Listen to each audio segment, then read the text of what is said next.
Bonjour tout le monde. Donc, dans la prochaine vidéo, en fait, on va regarder comment on peut faire dans Excel pour venir faire un affichage qui est adéquat.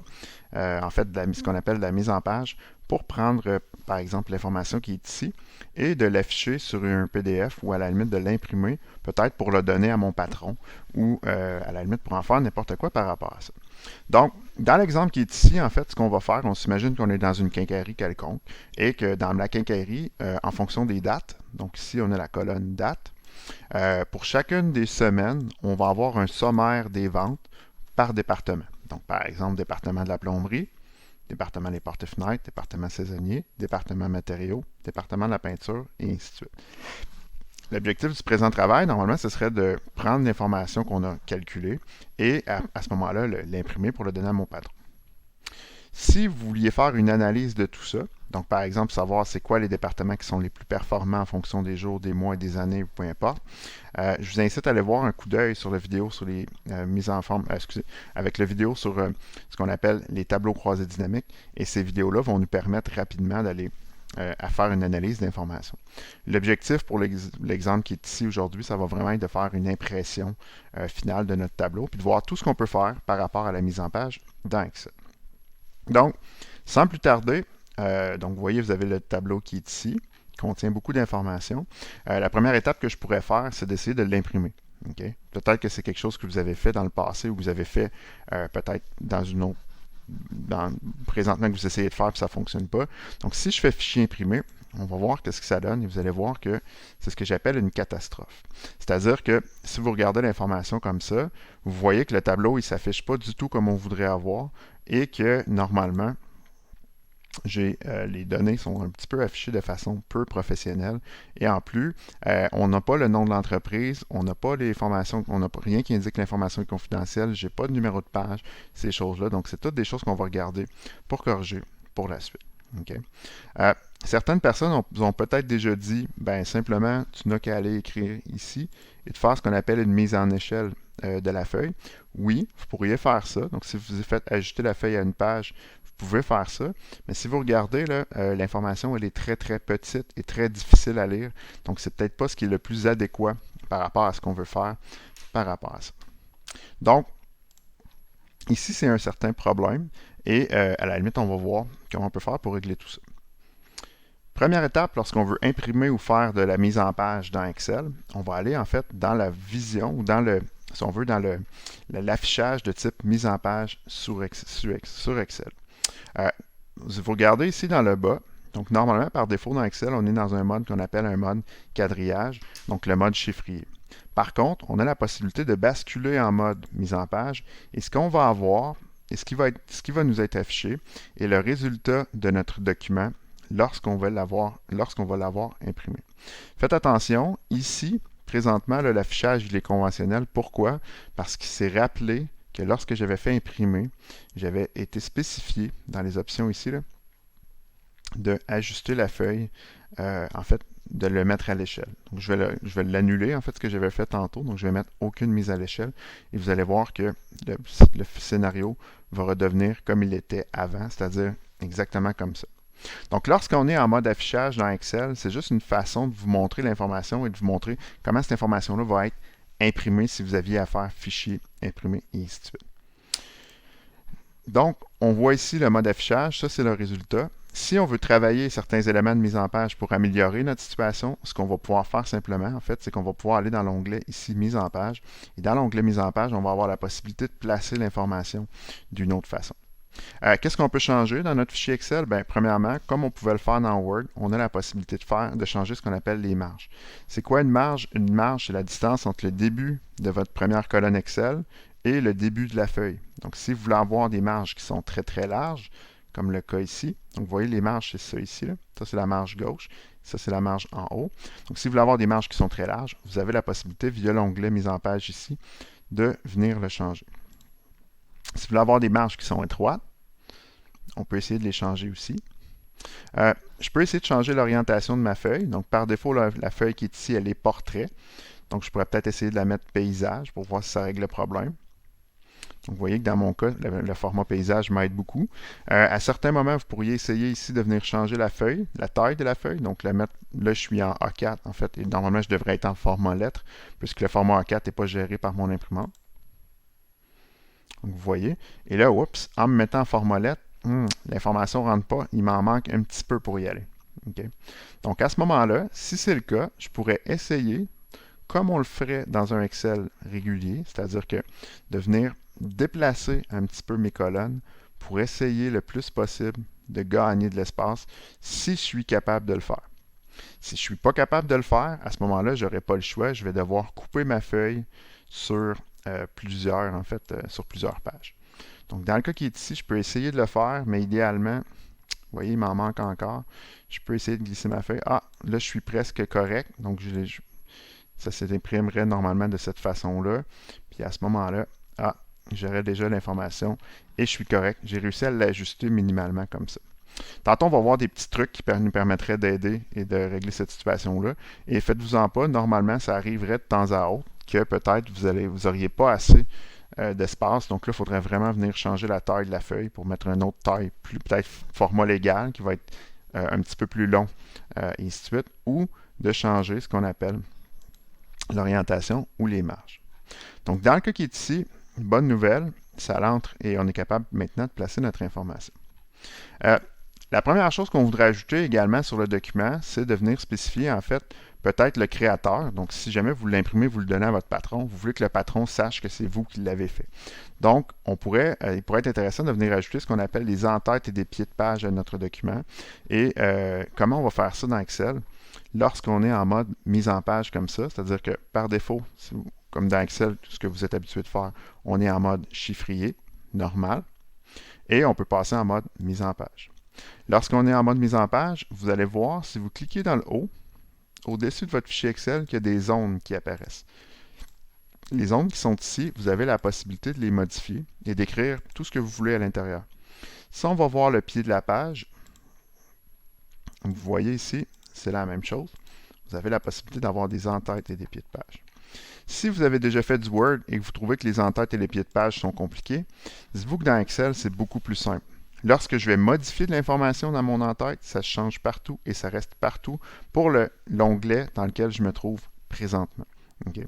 Ça aussi, c'est un point important à ne pas oublier. L'information dans votre fichier Excel, elle est pour un seul onglet à la fois. Okay. Toute la mise en page que vous faites, en fait, que vous allez appliquer, ça s'applique pour qu'un seul onglet à la fois. Donc, si on retourne à ce qu'on tentait de faire, on voulait avoir, dans le cas qui est ici, notre en-tête et on voulait avoir la possibilité de écrire le créateur. Donc, je pourrais écrire, par exemple, créer par, ou à la limite, document réalisé par David Brouillette. Donc, je viens cliquer dans la zone de gauche de mon document et lorsque j'ai cliqué ici, vous allez voir que pour chacune de mes pages, il va être écrit en haut, document réalisé par David Brouillette. Si je veux spécifier que le document il est confidentiel, je peux venir au milieu de ma page comme ça, écrire un gros confidentiel. Comme ça. Et je vais profiter du même coup pour vous mentionner que toutes les options de gras, italique, souligné et de taille pourraient être ajustées automatiquement. Donc, vous pouvez mettre de la couleur, et ainsi de suite, certains éléments au niveau de votre mise en page. Finalement, dans le coin droit, si je voulais écrire par exemple la date, j'ai la possibilité de le faire. Je pourrais directement écrire la date, par exemple le 15 septembre 2019, mais souvent on ne veut pas faire ça.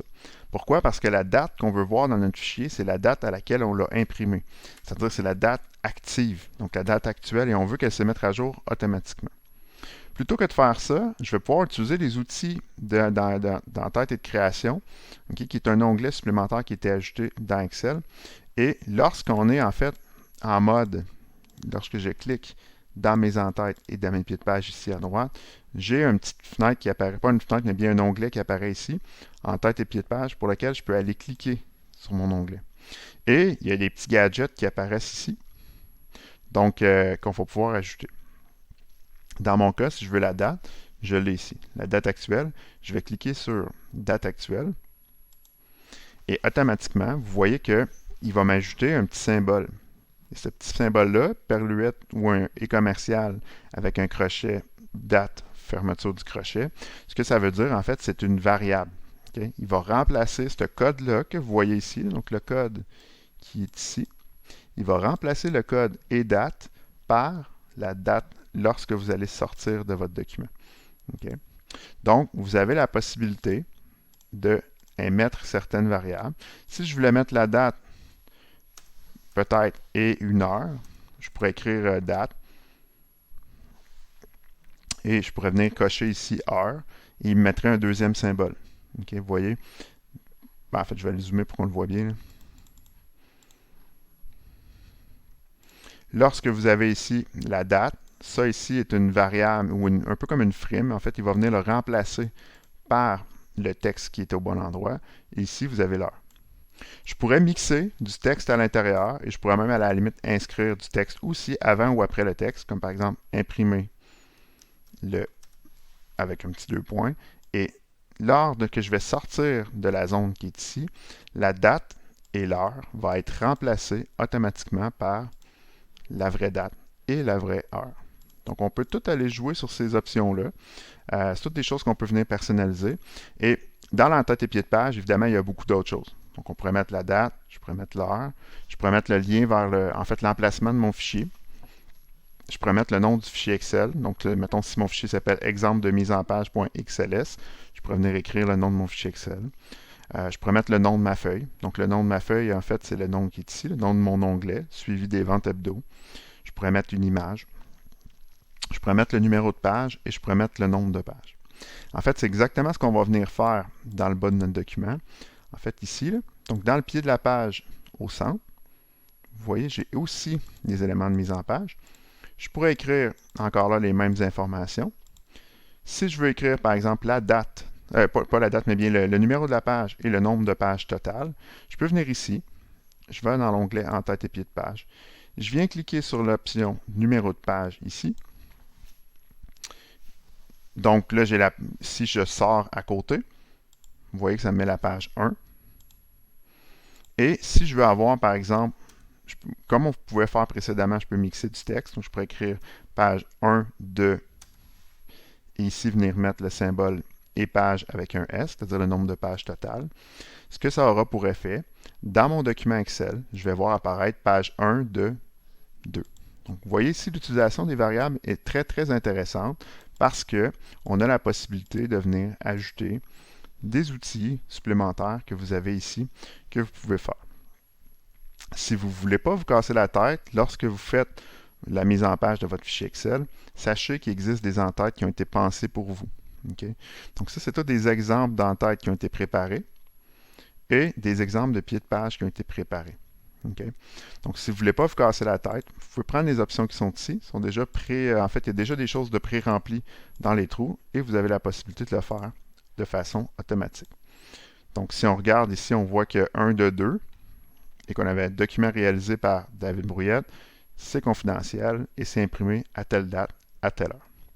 Si on va dans la deuxième page de mon document, on voit encore que le document il est réalisé par David Brouillette, confidentiel, imprimé à telle. Donc, vous voyez que l'entête de mon document a suivi et s'est répliqué pour chacune des pages. Et le pied de la page aussi, c'est-à-dire page 2, de 2 cette fois-ci. Donc, le numéro de page a changé automatiquement. Si on veut avoir d'autres éléments de mise en page un petit peu plus détaillés, donc on va aller dans l'onglet de mise en page et on va aller voir ce qu'on appelle ici les options de mise en page, donc les options détaillées de la mise en page. Dans les options détaillées de la mise en page, on va avoir une foule de gadgets. Il y a certaines options dans le panneau qui est ici qui reviennent au même que les panneaux que vous avez ici. Donc faites attention, c'est la même chose. Je peux les changer ici ou je pourrais les changer ici. Ça serait là pareil. La seule chose, c'est que le panneau contient beaucoup plus de gadgets et d'options. Donc si vous cherchez quelque chose de précis, vous avez la possibilité de le faire. Donc ici, dans le panneau détaillé de la mise en page, on pourrait changer par exemple l'orientation de la feuille. Je pourrais réduire en fait l'échelle, donc réduire la taille de mon document un petit peu plus petit, ou je pourrais l'ajuster sur certains nombres de pages et ainsi de suite. Ici, je peux changer le format du papier pour passer de lettres à A4 ou ainsi de suite, ce qui est la même chose que de venir changer la taille qui est là. Par contre, si jamais vous voulez, vous pourriez mettre un autre format d'impression, dépendamment À certains moments, vous avez des imprimantes qui permettent de faire de plus haute qualité, plus basse qualité, vous pourriez le faire, et ainsi de suite. Et je pourrais même spécifier à Excel de débuter la numérotation de ma feuille à 97. Donc, imaginez que vous avez un document que vous êtes en train de faire, donc un rapport en Word, qui est la page 1 à 96, et que vous voulez mettre en annexe un document Excel. Vous pourriez, si vous vouliez, mettre 97 ici, inscrire 97, et votre document, donc la numérotation, au lieu de faire page 2, mettons page 1, page 2, page 3, bien, il va faire page 97, page 98 et page 99. Donc ici, vous avez les options reliées à la page. Ici, vous avez les options reliées aux marges. Les marges, on a vu tantôt qu'on avait la possibilité de mettre des marges de base, mais si vous voulez, vous pouvez ajuster vous-même la taille de vos marges.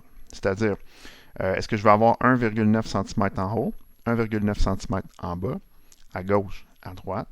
Et ici, la hauteur de l'entête, ça se trouve être je vais vous le montrer ici, là, ça se trouve être la hauteur qui est ici. Là. Vous voyez le carré vert qui est ici, là, ça c'est la hauteur de mon entête. Si je veux le changer, j'ai la possibilité de le faire en allant dans les propriétés de mise en page dans l'onglet de mes marges. Donc, je peux le changer ici, je peux le changer là également. Si vous avez un petit fichier Excel, par défaut, il est expliqué, il est en fait dans le coin en haut à gauche, mais je pourrais le mettre aligné horizontalement. Okay? Vous voyez, quand j'active l'option, regardez ici, là, vous le voyez changer. Il est aligné horizontalement. Et je pourrais l'aligner verticalement. Donc, à ce moment-là, pour être certain que mon information soit parfaitement alignée. Ce qui rend le tout généralement un petit peu plus beau. Donc, si vous avez moins de fichiers, de données dans votre classeur, vous avez la possibilité de le faire. Finalement, dans l'onglet en tête et pied de page, ben ça, c'est l'ancienne méthode de faire dans Excel. Si vous aviez travaillé dans Excel il y a quelques années, en fait, il n'y avait pas les options vue mise en page comme ça. On devait aller dans l'onglet en-tête et pied de page et venir spécifier des en-têtes personnalisées qui étaient composées de trois zones séparées. L'en-tête gauche, l'en-tête centre, l'en-tête droite, et avec les options pour ajouter ces éléments-là. Ça, c'est la même chose qu'on avait tantôt, sauf que maintenant, c'est fait de façon beaucoup plus intuitive. Donc, on n'est pas obligé d'aller à cet endroit-là. Pied de page personnalisé, la même chose. Donc, pied de page gauche, pied de page centre, pied de page droite, pour lequel on pourrait mettre les options. C'est la même chose, je vous rappelle, que de venir cliquer ici. Ça, c'est les en-têtes. Ou de venir cliquer là. Donc, ça, rendu là, vous n'auriez pas besoin d'aller dans l'en-tête et pied de page, puis vous seriez correct pour pouvoir le faire. Vous avez l'option d'avoir des pages, des en-têtes et des pieds de page différents pour vos pages paires et impaires. Pourquoi vous voudriez faire ça? Bien, imaginez que vous êtes en train de faire un fichier Excel qui va se faire sous forme d'un livre. Bien, vous voulez probablement avoir un en-tête et un pied de page qui va être différent, c'est-à-dire à certains moments mettre le numéro de page à gauche et à certains moments pour la page qui va être de droite, mettre le numéro de page à droite. Donc, vous avez la possibilité de le faire. Vous pourriez mettre la première page de votre rapport différente, c'est-à-dire que si vous ne voulez pas avoir les en-têtes et les numéros de page peut-être sur la première page, vous pouvez le faire. Puis vous pouvez mettre à l'échelle et ainsi de suite en fonction des gadgets qui sont là. Finalement, au niveau des options de la feuille, vous avez la possibilité de mettre ce qu'on appelle une zone d'impression. La zone d'impression, ce que ça va nous permettre de faire, c'est de sélectionner une portion de mon document et de le faire. Ça ici, je vais revenir sur ça tantôt, mais on va avoir la possibilité de la définir. C'est dans les options ici là, de mise en page régulière. Donc on peut le faire via ici ou on peut le faire directement par là. Je vais vous montrer le concept un petit peu plus tard par rapport à ça. Par la suite, on va avoir la possibilité de répéter des lignes en haut à chaque fois, répéter des colonnes à chaque fois et d'autres options par rapport à ça. Donc, on va focuser dans les prochaines minutes sur qu'est-ce qu'on peut faire par rapport à la feuille et qu'est-ce qu'on peut faire davantage comme gadget par rapport à ce qu'on essaie de faire maintenant.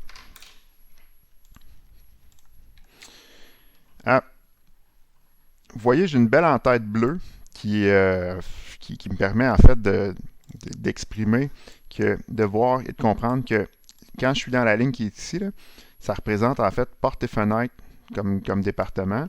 Mais le problème que j'ai, c'est que si je descends un petit peu plus bas, ou que je vais dans la deuxième page, je n'ai pas la possibilité de savoir ça ici, là, c'était pour quel département. Okay. Ou, dans le cas où on aurait eu beaucoup de données, je n'ai pas nécessairement tout le temps la possibilité de savoir c'était pour quelle journée exactement. Okay. Ben, l'option qu'on vient de voir, en fait, dans les options détaillées de mise en page, c'est la même option qu'on a ici qui s'appelle l'option Imprimer les titres. Imprimer les titres, ce que ça va nous permettre de faire, vous voyez, on retourne exactement au même endroit. Ça me permet de spécifier quelle ligne je veux répéter en haut et quelle colonne je veux répéter à gauche à chaque fois que j'ai une nouvelle page. Dans notre cas, si on veut répéter la ligne en haut, c'est-à-dire répéter peut-être les lignes qui sont ici, là, 1, 2 et 3, j'aimerais ça les répéter sur chacune de mes pages. À ce moment-là, je vais pouvoir le faire ici et je vais sélectionner. Pour le faire, en fait, je vais cliquer sur la petite flèche qui est là. Je vais venir cliquer ici pour sélectionner, vous voyez, les lignes que je veux avoir. Donc, dans mon cas, ça va être la ligne 1, la ligne 2 et la ligne 3. Je vais faire entrer pour confirmer mon choix. Et je vais faire entrer pour appliquer mon changement. Ce que ça aura pour effet, c'est que les titres de mon document, c'est-à-dire les en-têtes que vous voyez là, que j'ai sélectionné présentement, vont s'afficher automatiquement sur chacune de mes pages. Si jamais je n'ai qu'à changer quelque chose dans mon document, c'est-à-dire imaginez que je change, je sais pas, pour le mettre en rouge, lorsque je vais aller en bas, automatiquement les en-têtes vont s'afficher. Donc, je n'ai pas à régénérer des en-têtes à chaque fois. Au niveau des éléments, par exemple, par rapport à la date, je vais vous le montrer de façon très simple. Donc, imaginez que le matériau ici, j'ai une grande colonne qui est très large. Donc, je vais faire exprès pour déborder sur mon champ qui est sur la droite. Okay, vous voyez qu'ici, j'ai la colonne qui a débordé. Comment je peux faire lorsque je vais être dans mon document pour savoir quelle journée représente le montant qui est ici? Je pourrais à chaque fois retourner voir sur la deuxième page, mais c'est beaucoup trop long. Plutôt que de faire ça, je vais utiliser encore là, dans l'onglet Mise en page, l'option Imprimer les titres, et je vais lui spécifier en fait que je veux répéter la colonne A sur la gauche, et vous allez voir automatiquement, je peux répéter, je choisis en fait la colonne A ici, en fait. Dans le cas des fusions, c'est un petit peu plus problématique, là, mais je vais spécifier en fait que je veux avoir la colonne A seulement. Je vais faire OK, et je vais faire OK. Et automatiquement, il va me donner une erreur parce qu'il n'a pas aimé A à A, simplement. Et là, à ce moment-là, lorsque j'ai sélectionné les titres ici, j'ai spécifié la colonne A de la colonne A jusqu'à A. Et là, automatiquement, il me l'a reproduit automatiquement. Il faut juste faire attention. Pourquoi ça le fait ça? C'est que moi, ici, ça ici, ça représente une grande cellule. Donc, j'ai une fusion de A à G. Et lorsque je fais ma fusion de A à G, il n'était pas capable de détecter automatiquement, vous voyez, là, quand j'essayais de descendre, simplement de sélectionner la colonne A. Okay. Donc, ce que j'ai dû faire lorsque j'ai eu cette erreur-là, c'est que je suis allé ici, puis j'ai vraiment spécifié directement de lui dire, je veux que tu répètes la colonne A, 2 points, c'est-à-dire jusqu'à A, et là, automatiquement, ce que ça a eu pour résultat, c'est que dans mon document, automatiquement, la colonne A, c'est-à-dire que la colonne qui était la première colonne à gauche, s'est affichée, s'est ajoutée automatiquement. Donc, imaginez, là, j'ai ajouté les matériaux, imaginez que j'en ai agrandi une autre, là. Je fais exprès pour la faire déborder. Oups, vous voyez, la colonne qui est ici, cette colonne-là se raffiche automatiquement au fur et à mesure de mes documents. Si j'avais mis des informations en gras, je ne sais pas si vous voyez bien, là, mais ici, si je mets, par exemple, des informations, ou je venais changer la couleur, peu importe, vous voyez, dès que je le change ici, automatiquement, ma colonne va se répéter sur la droite. Ce qui est fort utile quand vous avez des très très longs tableaux, des très longs tableaux sur la droite. Okay. Ça ne fait pas à réécrire chacune des colonnes, ou encore pire, à copier-coller les dates, ça se fait tout seul. Comment on fait pour faire ça? Simplement via l'onglet Mise en page et l'option Imprimer les titres. Okay. Comme ça. Si on veut l'enlever, donc dans mon cas, c'est ce que je voudrais faire, je vais simplement aller supprimer le texte qui est ici, et je vais faire OK. Et vous allez voir que maintenant les titres ne sont plus, c'est-à-dire la colonne A ne se répète plus sur chacune des pages vers la droite. Je vais juste rapetisser mon document Excel pour bel et bien voir maintenant, pour le ramener sur une seule page comme on avait au départ. Et on va voir maintenant l'option de la zone d'impression. Imaginez que votre patron vous demande David, j'aimerais savoir les données, mais juste pour janvier. Pas le reste de mon document. Je vais avoir juste un rapport, mais pour janvier, pas le reste. Normalement, on pourrait dire, je vais prendre les données du mois de janvier qui sont ici, que j'ai sélectionné à l'instant, faire un copier-coller, mettre ça dans un autre rapport, puis imprimer le résultat. Mais c'est beaucoup trop compliqué. Plutôt que de faire ça, on peut sélectionner ce qu'on appelle une zone d'impression. Okay? Donc, je sélectionne la zone pour laquelle j'aimerais imprimer. Et vous dites, ça, là, si jamais tu as imprimé, tu vas sélectionner juste ce qui est à l'intérieur de la zone. Donc, vous avez la possibilité de l'avoir. Vous voyez, une zone d'impression comme ça. Et là, vous allez avoir la possibilité de, si on demande une impression, d'avoir seulement ce qui est à l'intérieur de votre zone. Donc, vous avez la possibilité de faire ce qu'on appelle des zones d'impression. Et ces zones d'impression-là nous permettent, en fait, d'avoir chacun, d'avoir seulement dans l'impression ce qu'on veut avoir. Okay? Donc, c'est ça une zone d'impression. Pour l'activer, vous sélectionnez les valeurs à l'intérieur, vous définissez votre zone d'impression, et pour l'annuler, vous faites simplement ici, annuler la zone d'impression. Et maintenant, si je faisais fichier imprimer, vous avez à l'intérieur tout le document qui va s'imprimer de A à Z. Finalement, un petit détail important par rapport à la mise en page qui peut être super intéressant pour vous, c'est ce qu'on appelle des sauts de page. Donc, le saut de page, ce que ça me permet de faire, c'est qu'à partir d'un certain moment dans Excel, on a la possibilité de lui dire « J'aimerais ça, Excel, qu'à partir d'ici, tu sautes à la page suivante. Okay? » Et donc, ce que ça va nous permettre, c'est de découper notre document en fonction de certaines informations. Comme dans le cas qui est ici, je pourrais lui dire, dans mon document, j'aimerais ça avoir une page par mois ou une page par trimestre.